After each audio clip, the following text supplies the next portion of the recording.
নমস্কার, the power of astrology dot Sumanta ji Chowdhury আমার এই ইউটিউব চ্যানেলে আপনাদের সবাইকে স্বাগত। আজ আমি আলোচনা করব সিংহ রাশির জাতক জাতিকাদের বাস্তু সাবধানতার 5টি দিক।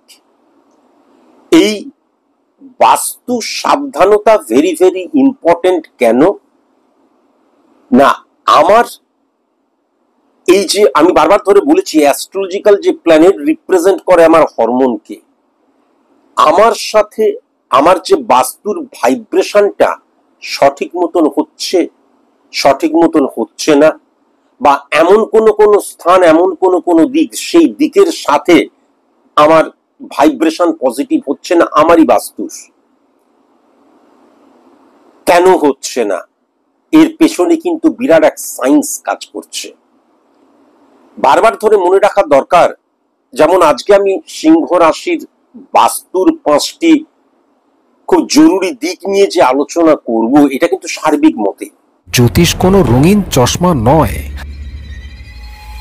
হে ঈশ্বর, আমায় অমরত্ব দাও। তাই সাদা চোখে সত্যিকে দেখতে শিখুন। যুক্তিতে মুক্তি চাইলে তবেই আপনি স্বাগত বিজ্ঞান ভিত্তিক জ্যোতিষ গণনার এই অনুষ্ঠানে। স্যার সুমন্ত জি চৌধুরী।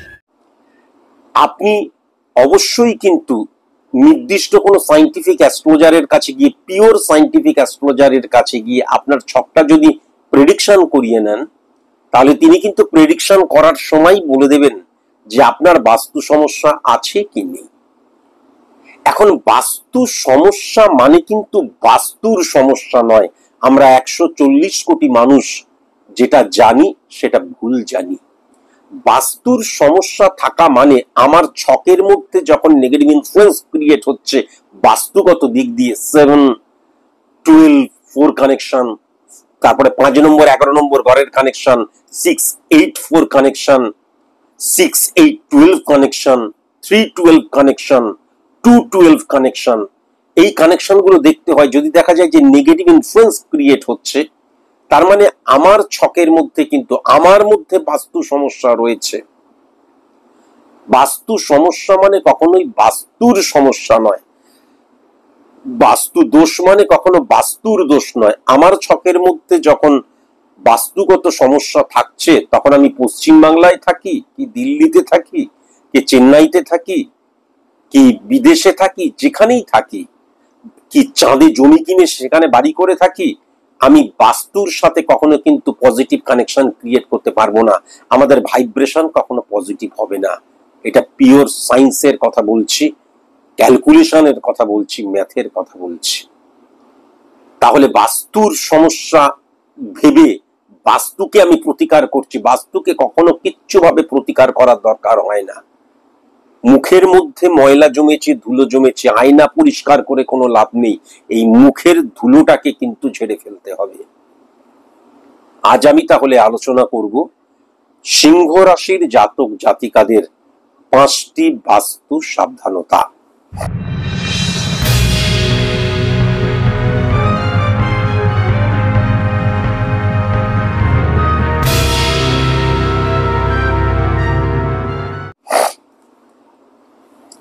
সর্বপ্রথম দেখতে হবে সিংহ রাশির জাতক জাতিকাদের 6 নাম্বার ঘরটা নেগেটিভ নেই তো। কেননা 6 নাম্বার ঘর দ্বারা প্রাত্যহিক জীবনকে বোঝা যায়, 6 নাম্বার ঘর দ্বারা 1, 6, 10 কানেকশন সার্ভিসকে বোঝা যায়, 6 নাম্বার ঘর দ্বারা রোগ বোঝা যায়, রোগের উৎপত্তি বোঝা যায়, 6 নাম্বার ঘর দ্বারা ঋণকে বোঝা যায়, 6 নাম্বার ঘর দ্বারা শত্রুতাকে বোঝা যায়। ভেরি ভেরি ইম্পর্টেন্ট এই ছক, মানে ছকের মধ্যে 12টি ভাবের মধ্যে 6th হাউস। তাহলে এই 6th হাউস যদি কখনো নেগেটিভ হয়ে যায়, সিংহ রাশির জাতক জাতিকাদের ক্ষেত্রে ওভারঅল যদি ক্যালকুলেশন করা যায়, তাহলে এই 6th হাউসটা রিপ্রেজেন্ট করছে কিন্তু পূর্ব দিক। তাহলে মনে রাখা দরকার আছে, এই যা কিছু নেগেটিভিটির কথা বললাম, নেগেটিভ সৃষ্টির কথা বললাম, নেগেটিভ ইমপ্লিমেন্টেশনের কথা বললাম, সেই সমস্ত কিছু কিন্তু সৃষ্টি হচ্ছে তাহলে আমি যেখানে অবস্থান করছি, যেখানে আছি, তার পূর্ব দিক থেকে। তাহলে পূর্ব দিক থেকে কিন্তু ভেরি ভেরি কসাস এবং কনসাস হতে হবে। 8 নাম্বার ঘর যদি কখনো নেগেটিভ হয়ে যায়, আমি আবার বলছি 12টি ভাবের মধ্যে 12টি ভাবই কিন্তু পজিটিভ হতে পারে, আবার 12টি ভাব নেগেটিভ হতে পারে। 8 নাম্বার ঘর মানেই নেগেটিভ, 12 নাম্বার ঘর মানেই নেগেটিভ, 6 নাম্বার ঘর মানেই নেগেটিভ তা নয়। কিন্তু এখন 8 নাম্বার ঘরটা যদি নেগেটিভ হয়ে যায়, সবচেয়ে বড় কথা 8 নাম্বার ঘরটা কিন্তু রিপ্রেজেন্ট করে দীর্ঘমেয়াদী, চলমান, বহুদিন।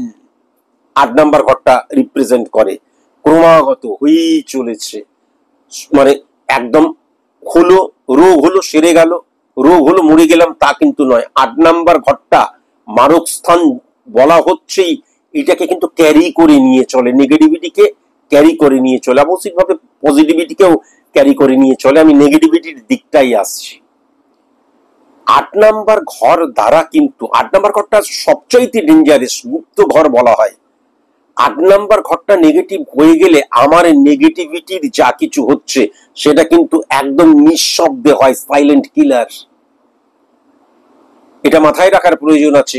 8 নাম্বার ঘরটা ভেরি ভেরি ইম্পর্টেন্ট, তার কারণ আমার যে অবস্থান, আমার যে স্থায়িত্ব, আমার যে মর্যাদা, মান, সম্মান, এইগুলো হানি হবার জায়গা লক্ষ্য করা যায়। তাহলে 8 নাম্বার ঘরটা কর্কট রাশির, এই আমাদের 8 নাম্বার ঘরটা সিংহ রাশির জাতক জাতিকাদের ক্ষেত্রে যদি লক্ষ্য করা যায়, তাহলে কিন্তু মারক স্থান সৃষ্টি করছে উত্তর পূর্ব কোণ। 8 নাম্বার ঘরটা উত্তর পূর্ব কোণ বা উত্তর পূর্ব দিক। তাহলে এই উত্তর পূর্ব দিকটা থেকে ভেরি ভেরি কসাস এবং কনসাস, আমি একজন সাইন্টিফিক অ্যাস্ট্রোলজার, আপনাদেরকে একটা ওভারঅল চিন্তাধারাকে অবশ্যই ইনজেক্ট করে দেওয়া বা আপনাদের উপর ইমপ্লিমেন্ট করাটা, আপনাদেরকে বোঝানোটা আমার কর্তব্য, এটা বোঝা দরকার। তাহলে মারক স্থান কিন্তু সিংহ রাশির জাতক জাতিকাদের ক্ষেত্রে উত্তর পূর্ব দিক বা উত্তর পূর্ব কোণ। এবার যদি ব্যয় ভাবটাকে খুব ভালো মতন লক্ষ্য করা যায়, ব্যয় ভাব মানেই কেবলমাত্র আমার অর্থ আছে ব্যয় হয়ে যাচ্ছে তা নয়। অনেক ক্ষেত্রে লক্ষ্য করা যায় আমি অর্থ ইনকাম করছি কিন্তু সঞ্চয় করতে পারছি না। অনেক ক্ষেত্রে দেখা যায় যে আমি কিন্তু আমার যা রেসপন্সিবিলিটি সেগুলো সমস্ত পালন করছি, তবুও আমি সম্মান পাচ্ছি না, বা দেখা যাচ্ছে আমি ভালোবাসা পাচ্ছি না, আমি মর্যাদা পাচ্ছি না। এই যে আমার যা কিছু পাওয়ার কথা, আনন্দ পাওয়া, সুখ পাওয়া, তৃপ্ত হওয়া, স্যাটিসফাই হওয়া, আমি হতে পারছি না। এইগুলো কিন্তু, অথচ এইগুলোর মতন সবকিছু রয়েছে আমার ঘরে, বা আমি সবকিছু প্রদান করছি কিন্তু তার বিনিময়ে কোনো ফিডব্যাক পাচ্ছি না, এটাও কিন্তু ব্যয় হয়ে যাওয়া। 12 নাম্বার ঘরটা কিন্তু রিপ্রেজেন্ট করে। এখন 12 নাম্বার ঘর মানে হচ্ছে আয়গা এবং জায়গা, এই জায়গাকে রিপ্রেজেন্ট করে কিন্তু 12 নাম্বার ঘর। তাহলে আমার 12 নাম্বার ঘরটা যদি নেগেটিভ হয়ে যায়, তাহলে আমার সবকিছু ব্যয় হয়ে যাওয়া, কোনো কিছুই আমার করে আমাকে পাওয়া নয়, অর্থের জায়গা থেকেও কিন্তু সঞ্চয় না হওয়ার জায়গা, মিসইউজ অফ মানির জায়গা, ওয়েস্ট অফ মানির জায়গা বা খরচা হয়ে যাওয়ার জায়গাটাও কিন্তু লক্ষ্য করা যায়। এখন সিংহ রাশির জাতক জাতিকাদের ক্ষেত্রে এই ব্যয়কে রিপ্রেজেন্ট করে কিন্তু পশ্চিম দিক। আমি যদি সার্বিক অর্থে বিশ্লেষণ করি তাহলে পশ্চিম দিক ভেরি ভেরি কসাস এবং কনসাস।